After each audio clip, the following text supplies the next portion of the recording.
दिल्ली की राजनीति को हिला देने वाला, देश की सियासत को महीनों तक गरमाने वाला व कथित शराब नीति घोटाला मामला आज उसी केस में बड़ा फैसला आया है।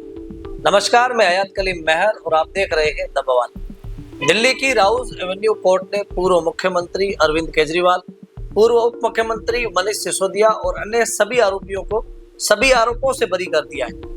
मामला था 2021-22 की दिल्ली आबकारी नीति शराब घोटाला।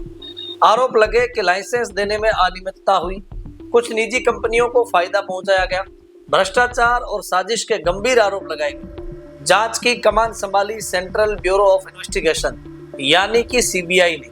गिरफ्तारियां हुई, जेल हुई, राजनीतिक बयानबाजी हुई।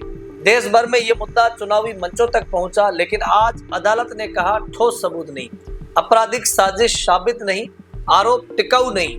अब असली सवाल, जब अदालत कहती है कि सबूत नहीं है, तो क्या इतने महीनों की जेल, इतनी बदनामी, इतना राजनीतिक और सामाजिक नुकसान सिर्फ एक प्रक्रिया था?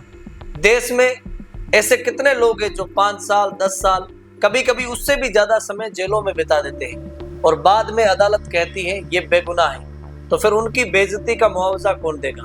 उनके खोए हुए साल कौन लौटाएगा? उनके परिवार की बर्बादी का हिसाब कौन देगा? क्या जांच एजेंसियों की जवाबदेही तय होगी? क्या कभी किसी अधिकारी पर कार्रवाई होती है? क्या कभी किसी एजेंसी से पूछा जाता है आपने गलत केस क्यों बनाया? लोकतंत्र पर बड़ा सवाल। एक और सवाल जो जनता के बीच गूंज रहा है, क्या एजेंसियां अक्सर चुनाव के समय विपक्षी नेताओं पर कार्रवाई करती हैं?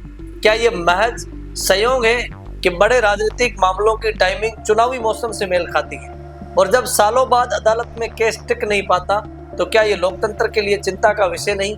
अगर आरोप लगते ही राजनीतिक कैरियर दांव पर लग जाए, अगर जेल ही सजा बन जाए और बाद में अदालत कहे कि आरोप साबित नहीं हुए, तो क्या ये लोकतंत्र की सेहत के लिए खतरनाक संकेत नहीं है?